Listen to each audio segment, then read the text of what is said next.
Lo que os voy a explicar hoy no se podría haber hecho, nada de lo que hemos hecho, si no hubiéramos tenido detrás un organismo, como ha sido la Junta de Saneamiento en su día y después la Agencia Catalana del Agua, que ha dado impulso y respaldo a todo lo que hemos generado. Esto de esta trayectoria de quizás 20 años no se puede hacer si el organismo en el cual perteneces, que es la Agencia Catalana del Agua actualmente, no está convencido de que esto es necesario hacerse. La presentación la voy a encarar en 4 bloques.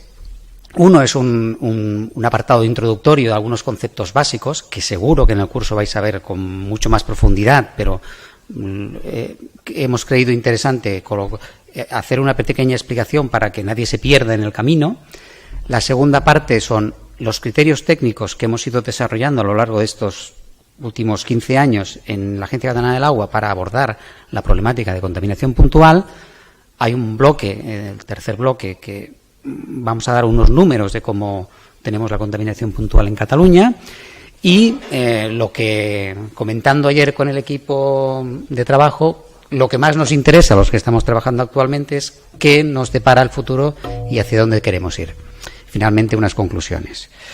Bueno, pues sin más, ya avanzo que desde el punto de vista legal no voy a referirme a ninguna normativa concreta porque entiendo que vamos a dar especialmente datos técnicos, no tanto normativos, porque si no es un poco farragoso, un poco complicado el seguir la presentación, pero sí que, como estamos en una administración hidráulica, es importante saber qué entendemos como contaminación desde un punto de vista legal. Y entonces aquí sí que el concepto de contaminación, que es un concepto que está incorporado en la Ley de Aguas, ¿qué es lo que nos dice que es contaminación? Pues la contaminación lo que nos dicen es que es el efecto de la acción de introducir materias o sustancias o formas de energía que puedan inducir condiciones en el agua subterránea, de modo directo o indirecto, que impliquen un efecto perjudicial para la calidad de la misma, ya sea para usos actuales o posteriores, para la salud humana o para los ecosistemas. Bien, esto es importante tenerlo en cuenta, sobre todo resaltar dos conceptos.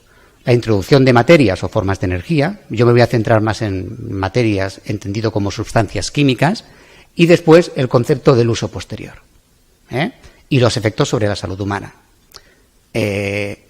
Estos son los principios que nos han regido a la hora de afrontar toda la problemática de contaminación. Después vamos a hacer una pequeña definición de qué es la contaminación puntual. La contaminación puntual es aquella en la que podemos identificar un punto, una estructura, un espacio, que es el que actúa como fuente de contaminación.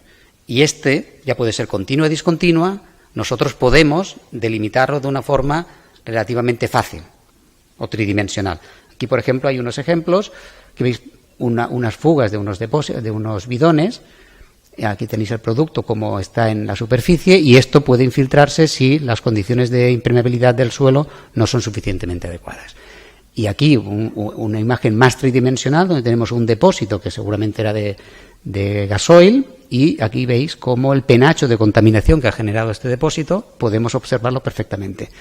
Esto es una contaminación puntual porque podemos perfectamente identificar el ámbito tridimensional en el que se ha producido la contaminación. Lo digo esto porque hay que diferenciarlo de lo que sería una contaminación difusa, que cuando hablamos de contaminación difusa estamos hablando el típico ejemplo que nos viene a la cabeza es la aplicación de fertilizantes en el terreno, que se hace en diferentes parcelas de forma continua o discontinua y a la hora de valorar cuál es el origen de esa afección hay múltiples causas, múltiples emplazamientos y es muy difícil poder atribuir la responsabilidad de la contaminación con un punto único. Por ejemplo, este campo, nosotros no sabemos si en este campo se han hecho aplicaciones de fertilizantes, por ejemplo, o se han hecho en este de aquí o en el de al lado. Con lo cual, el efecto sumatorio de todas estas aplicaciones es lo que provoca una contaminación de aguas subterráneas y nos cuesta identificar el foco concreto. Es muy diferente de este ejemplo. Aquí veis un depósito de gasoil que ha tenido una fuga. Nosotros perfectamente podemos identificar dónde está el origen. El origen es este tanque. En concreto fue una tubería que se rompió, que se partió por aquí o esta. Y esto provocó el efecto de contaminación, lo cual la diferencia entre este tipo de contaminación y una más difusa no tiene nada que ver a la hora de afrontarla. Nosotros nos vamos a centrar, el equipo de trabajo nuestro se centra en este tipo de contaminaciones. Unos primeros datos, una primera información sobre cómo, a grandes rasgos, nosotros podemos identificar dos tipologías de productos contaminantes. En base a su densidad.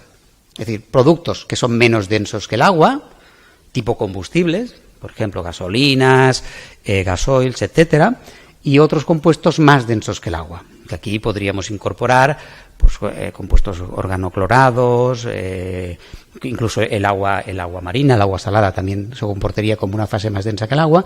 Y aquí tenéis un ejemplo de una muestra real de campo donde tenemos un producto sobrenadante, ya esto está muy alterado, y el producto más denso que el agua. Esto es importante porque el comportamiento de uno y otro contaminante es muy diferente en el subsuelo y cómo afecta a las aguas subterráneas. Aquí veis el tipo de hidrocarburos, como se queda sobrenadante por encima de la capa freática y hay una pluma disuelta. En el caso de los más densos que el agua, lo que ocurre con estos contaminantes es que se van a buscar la base impermeable o un cambio de permeabilidad en el fondo del acuífero. Claro, abordar una tipología de contaminación u otra es muy diferente. Todo esto es a nivel introductorio porque seguro que los verdaderos expertos en el curso os explicarán con mucho más detalle esto. Hay un segundo efecto que se produce cuando hay un tipo de contaminación de un producto complejo, que es una mezcla de sustancias químicas. Aquí os he puesto el ejemplo de una gasolinera. Aquí hay una fuga de una gasolina y esta gasolina está compuesta por una serie de componentes. Aquí he puesto unos componentes que son quizás los más habituales que podemos encontrar con sus propiedades químicas. La solubilidad, la constante de Henry y el coeficiente de partición orgánico. Si yo miro estos datos, simplemente la tabla, puedo observar que hay un valor de solubilidad muy elevado que corresponde a este metilterbutiléter, que es uno de los aditivos de la gasolina. Y veo que también el benceno también tiene una solubilidad muy elevada, relativamente elevada, si lo comparamos con el resto.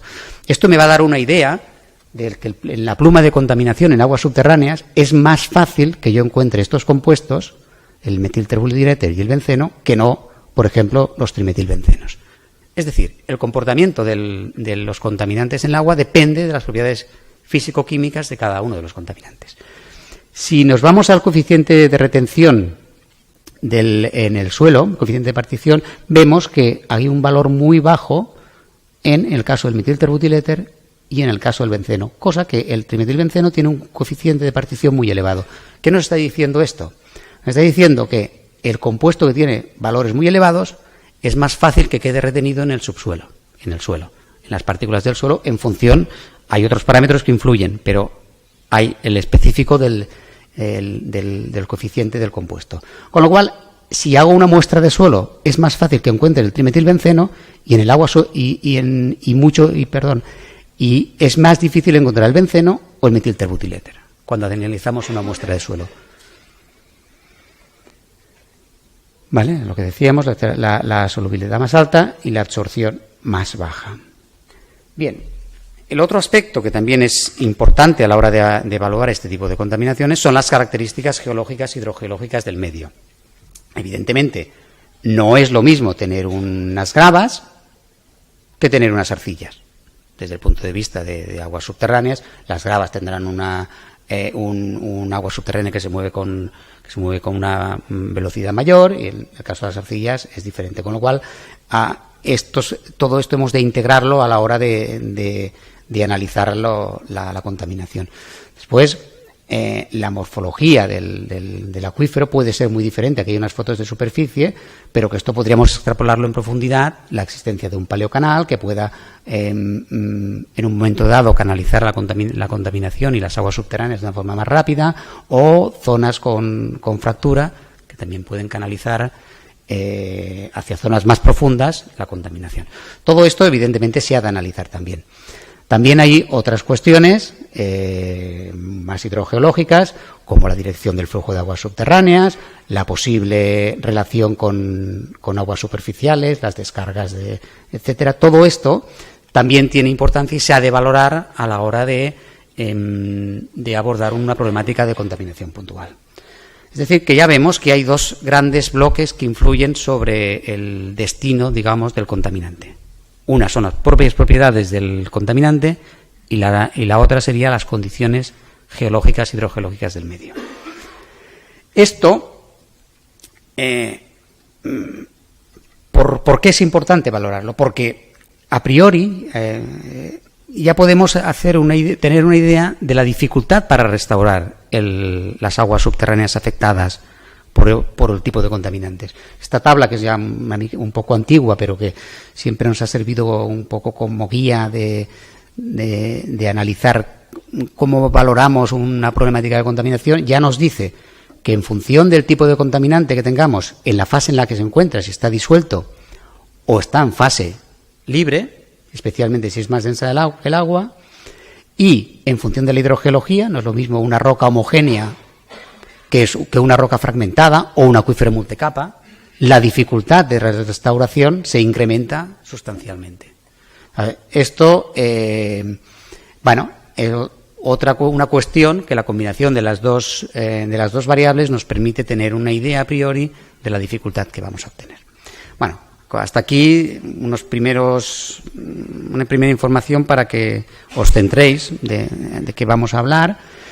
Y ahora os vamos a explicar, sin más, todo lo que hemos elaborado en el ACA en los últimos años. En esta fase de estos 15 últimos años ha habido 3 etapas importantes, que es: la primera es la identificación de cuáles son las fases del proceso de descontaminación, qué etapas hay que llevar a cabo para complementar una restauración. La segunda es definir objetivos de remediación, porque claro, la evolución de la descontaminación ha de tener un punto final. Y después, cómo se actúa en el proceso de detección de una contaminación y cómo vamos abordando las diferentes etapas. Primero, la identificación del proceso de descontaminación. Hay un documento en la Agencia Catalana del Agua, que es el protocolo de actuación en episodios de contaminación, en el cual se interrelacionan las diferentes etapas y todos los puntos críticos para llevar a cabo esta descontaminación. Esto lo tenéis disponible o lo podéis descargar en PDF sin ningún problema de la Agencia Catalana del Agua. Bien, estas son las fases que se definieron en el protocolo que os hago referencia, pues son estas de aquí. Posteriormente a que nosotros definiéramos estas etapas, apareció el Real Decreto 2090/2008, que es la Ley de Responsabilidad Ambiental, que la Ley de Responsabilidad Ambiental sí que fija cuáles son las fases para llevar a cabo un proceso de recuperación del daño ambiental. ¿Sí? Es la transposición de una directiva europea y entonces, como no podía ser de otra manera, coinciden las fases. De tal manera que hay una primera fase de caracterización.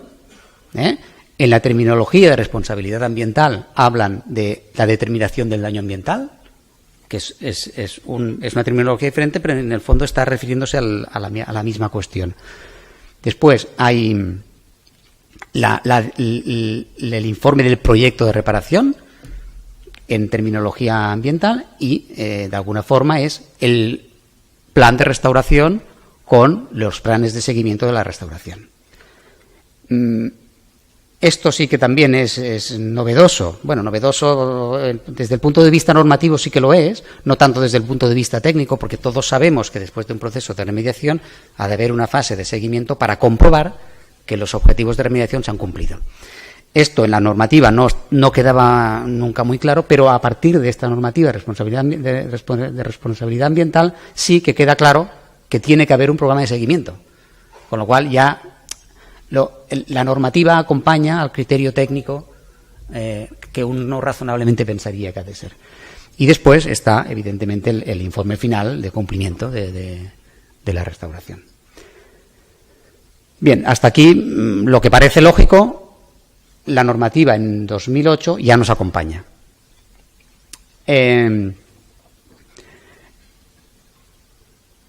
Hay otro documento también disponible en la Agencia Catalana del Agua, que os podéis descargar, que es es decir, el dotar de contenido a cada una de las fases. Dentro de cada una de las fases, ¿cuál es la información que se ha de presentar?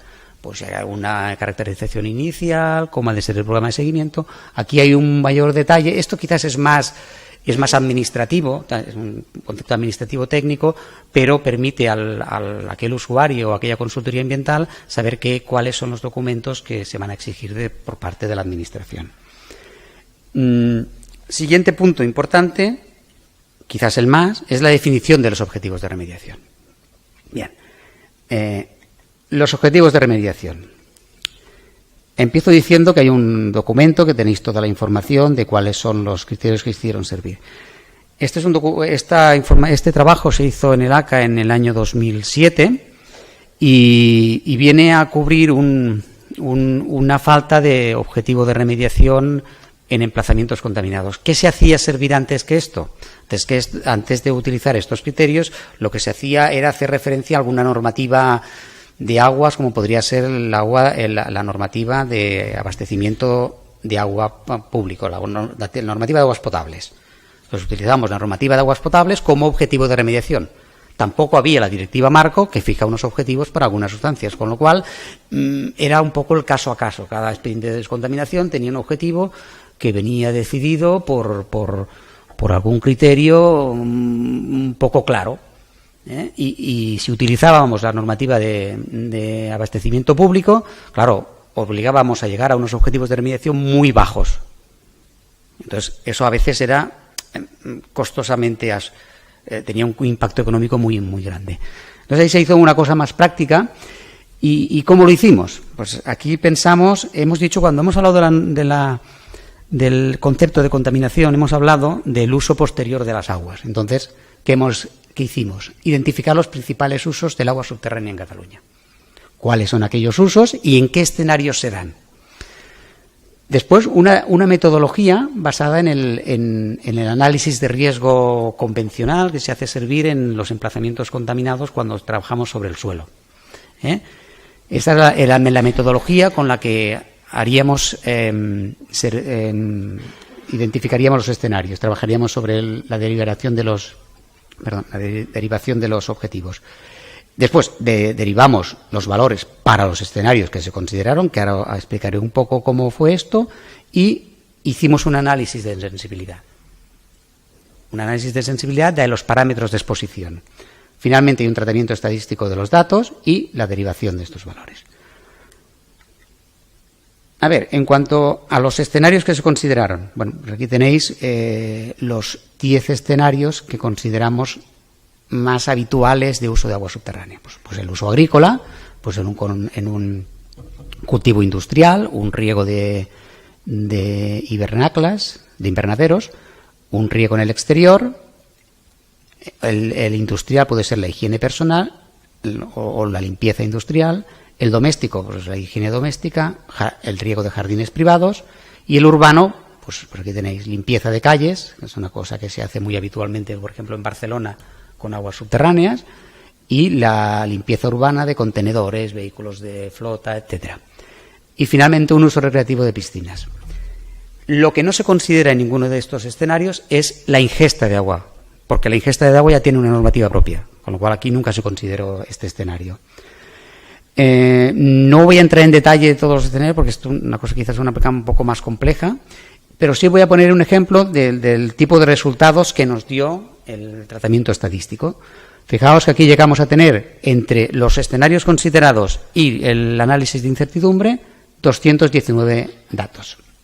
Y aquí tenéis cada uno de estos resultados, aquí tenéis las concentraciones, el intervalo en miligramos litro, Los colores corresponden a un tipo de uso. En concreto, este verde es el uso de riego. Y aquí tenemos un diagrama de cajas en el cual podemos hacer los percentiles 50, 10, 90, que luego nos servirán, como veremos, para definir esos valores. En este caso concreto, que es el benceno, sí que vemos que hay una diferenciación entre un uso agrícola y otro tipo de usos. Podríamos decir, bueno, aquí podríamos definir dos valores, pero tengo que decir que en la mayoría de los compuestos que analizamos esta separación no se veía. Todo acababa en un muy justito, no hay una gran sensibilidad en cuanto a diferentes concentraciones, con lo cual al final acabamos derivando dos valores, dos objetivos, dos valores del valor genérico de no riesgo, que es el percentil 90, y el valor genérico de intervención, que corresponde al percentil 50, del tratamiento de datos que hemos visto anteriormente. ¿Vale? Estos son los resultados que finalmente nos dieron. En esa primera fase utilizamos 49 sustancias y derivamos valores para 23 de ellas, que corresponden con los contaminantes más habituales en agua subterránea. Aquí estamos cogiendo la problemática del orden del 85, igual 90% de los casos de contaminación detectados en Cataluña. Bien, este es un criterio, como veis, es un criterio técnico. No es un criterio normativo, es un criterio técnico. Entonces, para llegar a su aplicación, hicimos un acuerdo en 2009 entre la Agencia Catalana del Agua, Fomento Nacional del Trabajo, en los consejos de Cámara de Cataluña, para poder aplicar esos valores a los expedientes relativos a los asociados a estas entidades. Es decir, a la práctica, estos son los valores que hacemos servir en todos los emplazamientos industriales que estamos trabajando en Cataluña, consensuadamente con la parte empresarial, de alguna manera. Por eso digo, no es un valor normativo, pero sí que es un valor aplicable, un criterio técnico que estamos aplicando. Seguro que alguien habrá pensado, bueno, pero si habéis definido un valor genérico de no riesgo y un valor genérico de intervención, aquí nos queda una horquilla que no está claro que hay que hacer. Uno entiende que el valor genérico de no riesgo es la efectiva restauración del medio, un valor genérico de intervención por encima, una concentración por encima del valor genérico de intervención, requiere una actuación de remediación, ¿sí? Y en este entorno, en esta horquilla, no está claro cuándo o cómo se cierra el expediente, o cómo se da por concluido el episodio. Bueno, pues aquí definimos que para dar por bueno un resultado, un objetivo en este ámbito, deberíamos haber primero delimitado perfectamente la pluma de contaminación, es decir, no tenemos que tener incertidumbres en cuanto a la caracterización del medio, que puede llegar a pasar, es decir, la caracterización ha sido insuficiente o no está validada. Bueno, pues esto es un primer condicionante. Otro es que se está produciendo una atenuación natural del contaminante y que el estudio de la evolución de las concentraciones en el agua subterránea se deduzca una tendencia a la reducción. ¿Vale? Si se cumplen estas tres condicionantes, este objetivo es un objetivo temporal de restauración que damos por bueno. Aquí, con esta guía, que también la tenéis disponible en la web de la Agencia Catalana del Agua, explica con mayor detalle lo que os explica el acuerdo entre las asociaciones empresariales y la Agencia Catalana del Agua. Siguiente punto que también entendíamos en su día que era importante es la elaboración de protocolos de actuación y guías. Muchas de estas guías técnicas que os vamos a exponer ahora son entre el año 2007 y 2009. Ahora actualmente hace tiempo que no hacemos ninguna nueva, pero sí que estas fijan, como veréis, hacia dónde queremos encarar toda la problemática de contaminación puntual. Hay una guía que se hizo en el ACA también, que es muy interesante, que es el protocolo de muestreo de aguas subterráneas. Es decir, primero de todo, lo que muestreamos debemos estar seguros de que lo muestreamos y lo muestreamos en condiciones de representatividad. Esta guía nos aporta esta información. Después hay una guía de instalación de piezómetros. Bueno, parece una cosa que dice todo el mundo, hombre, esto es muy fácil ya. Bueno, pues a lo mejor no lo es, porque hemos visto todos piezómetros que no están suficientemente bien construidos. Entonces se hizo una guía en la que se ponen unas pautas claras de cómo se han de instalar esos piezómetros. Después elaboramos un conjunto de guías que de alguna manera el objetivo que tenían era transmitir hacia la consultoría ambiental hacia dónde quería la Agencia Catalana del Agua que dirigiéramos las actuaciones de descontaminación. Una es un recull de técnicas geofísicas de investigación del subsuelo. La otra es la guía de biorremediación y una guía de atenuación natural monitorizada. Estas guías, fijaos que son del 2009. Las actuaciones de remediación, de biorremediación, por ejemplo, en clorados, son relativamente recientes, hace un par de años que se empiezan a poner de moda, con lo cual ya éramos en el sentido de dirigir hacia dónde queremos se gestionen las descontaminaciones. Después hay otra guía muy interesante, que más que una guía, de hecho es un acuerdo del Consejo de Administración del ACA del año 2007, que recoge las actuaciones de descontaminación de las aguas subterráneas en estaciones de servicio. ¿Y por qué se hizo esta guía? Pues se hizo esta guía porque la principal problemática de contaminación de aguas subterráneas, como veremos más tarde, se produce en estaciones de servicio.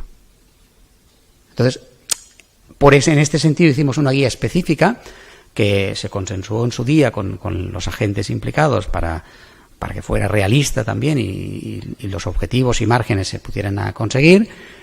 Esta guía es quizás el protocolo que más utilizamos actualmente en el ACA.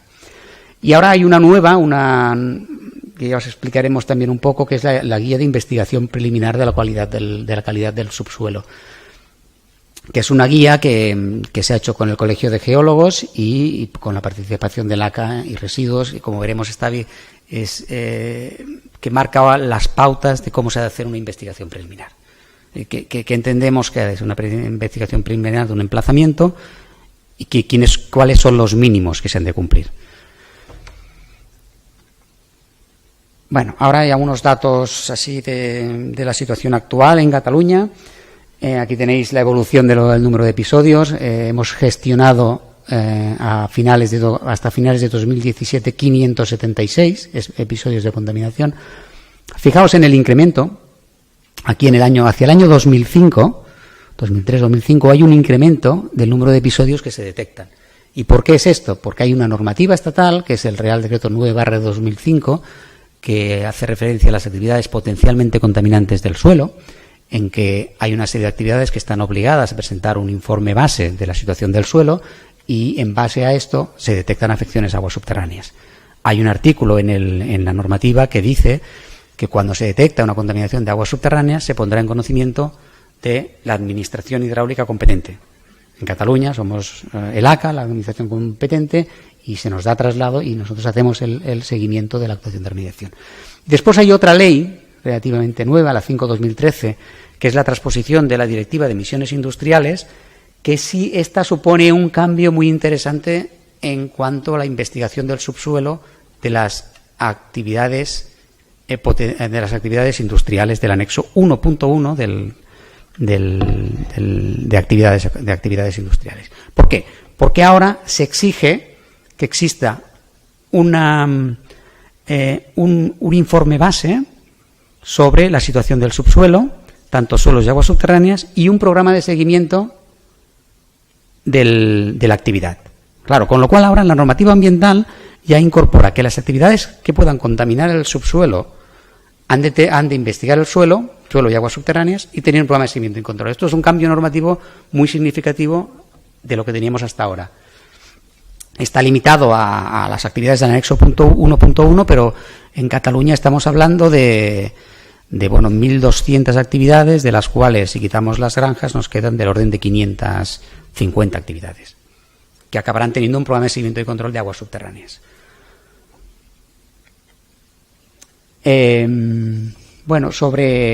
Sobre la gestión, pues fijaos que ahora ya hemos cerrado el 55% de los expedientes. Aquí yo me acuerdo cuando empezábamos en esto siempre se nos decía, bueno, es que abrís expedientes pero nunca se cierran. Bueno, pues ya hemos cerrado el 55%. hay un 43% que tenemos en marcha y hay un porcentaje de esto llamamos subsidiarias, que son aquellas en que pues el causante no responde o que no acabamos de localizar exactamente quién es el causante de la contaminación y se quedan un poco pues en el limbo esperando que tengamos tiempo de abordarlas, ¿no? En cuanto al tiempo medio de una remediación, bueno, el tiempo medio, si cogemos los datos que hemos trabajado hasta ahora, el tiempo medio de una descontaminación es 5 años. 5 años desde que se comienza una investigación, se hace un proyecto de remediación, se ejecuta y se hace el seguimiento post-remediación. No obstante, hay un 20% de episodios, ahora después daré algún dato sobre esto, que se ha tardado más de 10 años en conseguir la descontaminación del medio. Y aquí vamos a reflejarlo. Fijaos, los expedientes en curso, actualmente, el 62% son combustibles, básicamente estaciones de servicio, básicamente. El 25% son compuestos organoclorados. Y después hay unos porcentajes más pequeños, pues de metales hay alguno, disolventes industriales y otros, pueden ser sales, alguno de amonio, cosas más singulares. Sin embargo, si miramos los expedientes de más de 10 años de antigüedad, que todavía tenemos abiertos, fijaos cómo el porcentaje de organoclorados sube al 42%.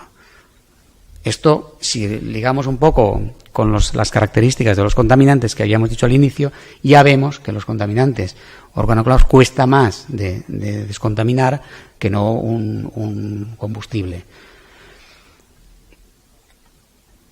En cuanto a la distribución territorial, bueno, como sabéis, en Cataluña tenemos las cuencas internas de Cataluña, que es gestión directa de la Administración catalana, y las cuencas intercomunitarias, que es básicamente la Confederación del Ebro. Bueno, el 90% de los episodios están en cuencas internas, hay un porcentaje pequeño en cuenca del Ebro, y la cuenca internacional se refiere al Valle de Arán. Hay alguna gasolinera aquí, bueno, pues es este porcentaje pequeño que sale aquí. En cuanto a la distribución, bueno, pues los combustibles, fijaos cómo se ve perfectamente la autopista, cómo se ve perfectamente la carretera nacional 2, bueno, vais viviendo los ejes de comunicación, básicamente porque está relacionado con estaciones de servicio. Los compuestos organoclorados, bueno, como es de esperar, las principales zonas industriales de Cataluña, ¿no? El polígono industrial químico de Tarragona, todos los aluviales del Vallés y todo el ámbito territorial de polígonos industriales de la Llagosta y demás. Bueno, pues ahora el siguiente punto sería hacia dónde queremos o hacia dónde estamos trabajando ahora. Bueno, lo primero de todo, esto que llamamos gestión de entornos singulares. ¿A qué nos referimos con esto? Nos referimos, aquí hay unas zonas en donde, estas 3 zonas que están marcadas en negro, son zonas donde se superponen episodios de contaminación diversos, de diferentes orígenes, y que nos cuesta muchas veces poder delimitar responsabilidades o las actuaciones que se realizan influyen sobre la actuación que está haciendo el vecino, por decirlo de alguna manera. Entonces, esto es una zona pues que hay que tratarla de una forma singular. Después, la otra zona son zonas en que no existe el uso de agua subterránea o no existe previsión de uso de explotación del recurso a medio plazo. ¿Debido a qué? Pues a la mala calidad del agua o que se ha abandonado el recurso. Y aquí, como veréis, es esta zona, aquí ahora entraremos un poco en detalle, del entorno de Barcelona. Bien, en cuanto a las zonas que no existe uso del agua subterránea, bueno, pues el ámbito de la zona portuaria de Barcelona. Bueno, en las zonas portuarias, no, las aguas subterráneas que hay allá pues no se utilizan para nada. Entonces, evidentemente, ha de tener un tratamiento específico, ¿no? Aquí, en el caso de la autoridad portuaria, ya hemos llegado a un acuerdo de que los objetivos de restauración no son los valores genéricos que hemos visto, sino los resultados de un análisis de riesgo específico del emplazamiento. Y después tenemos lo que llamamos el margen izquierdo del acuífero superficial del Delta del Llobregat. Esta zona del consorcio de la zona franca y demás, donde el acuífero superficial no se utiliza para nada, pero sí que tenemos una degradación significativa porque hay una superposición de efectos, que aquí deberíamos ver cómo lo abordamos, porque parece que no tendría mucho sentido exigir unos valores genéricos como en otros emplazamientos con uso. Pero bueno, ahí está, este es un futuro, esto es lo que tenemos que hacer en el futuro. En la zona que también hemos hablado, que hay una superposición importante de episodios de contaminación, es el polígono sur del campo de Tarragona, donde está la principal industria química en Cataluña. Bueno, aquí ya en 2010 ya se firmó un convenio entre la Asociación Empresarial Química de Tarragona y el ACA para la caracterización, vigilancia y, en su caso, restauración de aguas subterráneas. De tal manera que tenemos una comisión de seguimiento, que es donde se deciden qué actuaciones se han de hacer. Y se deciden con toda la asociación empresarial, con todos los vecinos, de alguna manera. Con lo cual, lo que se decide está consensuado entre todos y no hay afecciones mutuas entre actuaciones de remediación. Se ordenan las actuaciones de remediación. Ha sido un buen instrumento para abordar toda la problemática, aparte del establecimiento específico de una red de control. Y ahora nos quedan dos zonas que particularmente nos preocupan, que son el entorno de los acuíferos aluviales de influencia sobre la cubeta de la Llagosta, porque en las redes de control de la Agencia Catalana del Agua, la cubeta de la Llagosta da unos valores de fondo de percloretileno de 20-25 microgramos litro, que no tenemos muy claro cuál es su origen. Entonces aquí, ahora a ver si este año podemos tirar adelante algún tipo de investigación de localizar focos de contaminación, para ir acotando quiénes son los emplazamientos que están aportando este valor de fondo en la cubeta de la Llagosta. Alguna cosa hemos encontrado con los informes de la Directiva de Emisiones Industriales, pero nos falta concretar algo más. Y lo mismo podríamos decir con el Valle Bajo del Llobregat. También hay algún episodio que sabemos que lo tenemos detectado, pero hay una superposición de algún otro. Ahí tenemos que acabar de delimitar responsabilidades. Bueno, otro punto que ya va a ser este año, vamos a tirar en marcha, voy a ir muy rápido en esto, es la habilitación del personal técnico y de las entidades colaboradoras. Sabéis que hay para aquellos que no estéis tan familiarizados, la normativa 17.020 habilita a las empresas a hacer estudios de investigación del subsuelo. Ahora en Cataluña se va a tirar adelante también la habilitación lo que sería la 17.020, pero para Cataluña, y con la particularidad de que nosotros vamos a habilitar no solo a la empresa, sino también al técnico. Es decir, el que tendrá que estar cualificado para hacer los trabajos no es solo la empresa, sino también el técnico. El técnico ha de tener una experiencia, ha de tener unos conocimientos y ha de tener una formación. Si no, de nada nos sirve tener una empresa con la ISO 17.020, pero después tenga unos técnicos que no estén preparados para hacer el trabajo. Entonces, esto es un cambio significativo. Y después, ¿sobre qué vamos a habilitar? Es sobre los trabajos de investigación, los análisis de riesgo y los proyectos de descontaminación. Claro, esto, en concreto, los proyectos de descontaminación también es novedoso porque la ISO 17.020 no lo contempla. Bueno, esto va a ser de carácter obligatorio ya este año. No sabemos cuándo acabaremos de ponerlo en marcha, porque esto lo hace la Oficina de Acreditación de Cataluña, pero estamos ya en ello. Y lo que es también importante es que dentro de la habilitación de los técnicos y de las empresas habrá que aplicar el criterio de investigación preliminar de la calidad del suelo. Es decir, ahora ya no servirá con que alguien vaya a un emplazamiento y te presente un piezómetro torcido. No. Los piezómetros tendrán que ser los que toquen, y bien realizados y bien construidos, y las muestras tendrán que ser representativas. Entonces, esto también se va a acreditar. Vale, después hay otro tema que es la presencia de nuevos contaminantes. Vale. Nosotros, cuando hemos hablado de los valores genéricos que derivamos en su día, hemos hablado de esas 23 sustancias que hemos visto valores genéricos de no riesgo e intervención.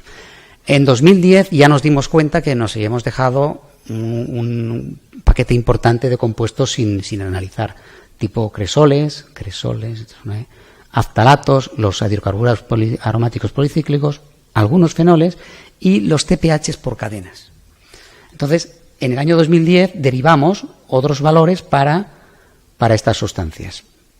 Pero ahora, ¿qué nos hemos encontrado? Bueno, nos hemos encontrado que precisamente a raíz de la Directiva de Emisiones Industriales y de que las empresas nos indican las sustancias que utilizan, vemos que muchas de las sustancias que las empresas indican que están utilizando, nosotros no tenemos ninguna idea de qué objetivo de remediación podría tener.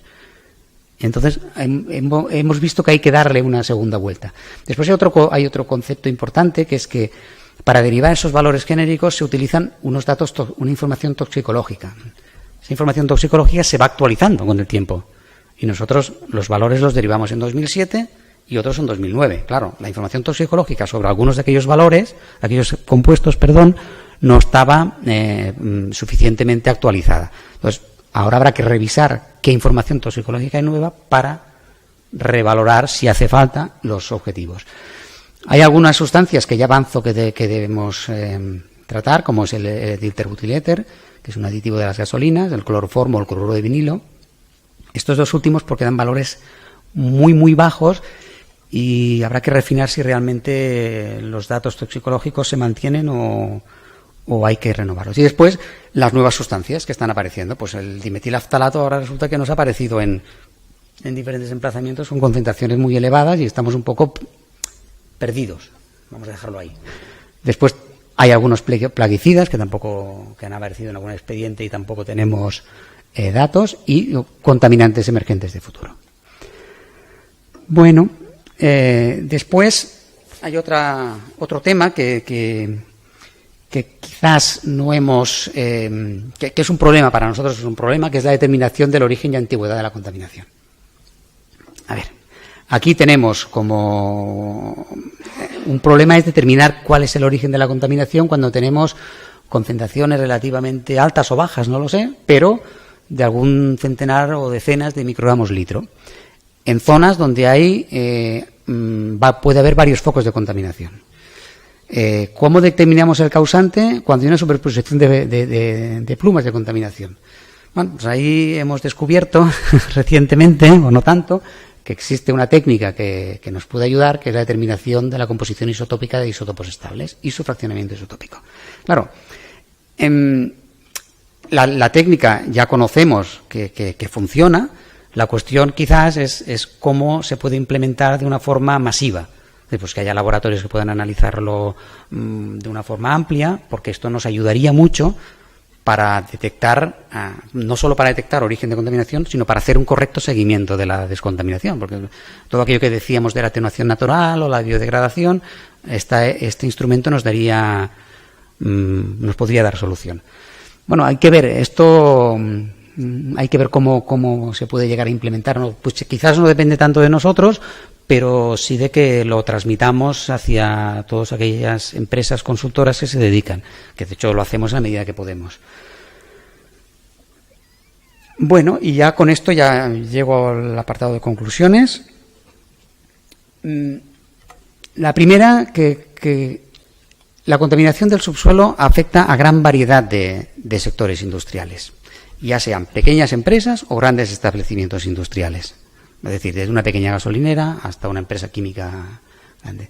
Después, existen unos contaminantes, hemos detectado contaminantes persistentes, recalcamos aquí el percloretileno y el tricloretileno, que se utilizaron de forma generalizada durante el siglo pasado.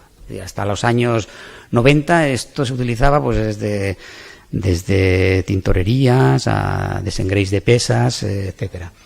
Y después, ya hace más de 20 años, que algunos se dejaron de utilizar y, sin embargo, todavía los estamos encontrando en concentraciones significativas en las aguas subterráneas. Pero al tanto, porque la contaminación del subsuelo no es únicamente histórica, porque la principal contaminación, origen de contaminación, son los centros de distribución, almacenamiento y venta de combustibles. Es la principal contaminación puntual que tenemos en Cataluña. Es decir, básicamente, por simplificarlo mucho, serían las estaciones de servicio. Y no todas las tenemos controladas. Es de aquellas que tenemos información porque nos llega a petición del interesado, no porque haya un programa de investigación de estaciones de servicio. Una cuestión que ha evolucionado muchísimo en los últimos años, en los 10 o 15 últimos años, es la caracterización detallada de emplazamientos. Hace 15 años, cuando te hacían un piezómetro en una gasolinera, estábamos contentísimos. Hoy en día no hay una gasolinera que salga con menos de 10 piezómetros. hay un trabajo de caracterización detallada con piezómetros, con análisis de zona no saturada, análisis de muestras de suelo, etcétera. Es un gran reto técnico, cada vez además salen tecnologías nuevas de investigación, pero es la base del diseño posterior de la actuación de restauración. Lo de los ámbitos complejos, ¿no?, o singulares que hemos hablado antes, quizás es uno de los problemas más difícil solución que tenemos actualmente, porque la superposición de plumas de contaminación impide atribuir responsabilidades. El estudio de la contaminación puntual requiere una visión multidisciplinar. O sea, aquí han trabajado desde geólogos, biólogos, ciencias ambientales, ingenieros, etcétera. Por cada uno aporta desde su visión. No está limitada a ningún colectivo profesional concreto. Hay un tema que hay que tenerlo presente siempre, que es que ha habido un cambio de concienciación de las actividades industriales. Actualmente hay un trabajo sincrónico, diría, entre las actividades empresariales, la consultoría ambiental y la administración para abordar la problemática de contaminación y su restauración.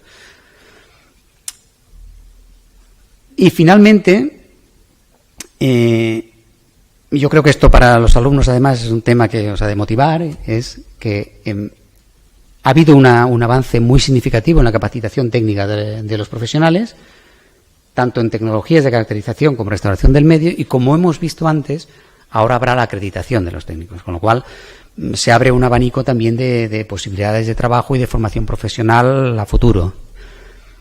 Bueno, y esto sería todo. No me dejaría de decir que todo esto no hubiera sido posible sin un montón de gente que ha estado trabajando en el ACA y nos ha ayudado desde dentro o desde fuera para poderlo llevar a cabo, ¿no? Y en particular al equipo actual que ponen muchas ganas y mucho empeño en que esto funcione. Y después los técnicos del Departamento de Gestión de Contaminación del Suelo de la Agencia de Residuos de Cataluña, que son los que estudian la zona no saturada, también los inputs que nos llegan desde la zona no saturada ayudan a trabajar sobre el agua subterránea. Y con esto ya es todo y muchas gracias.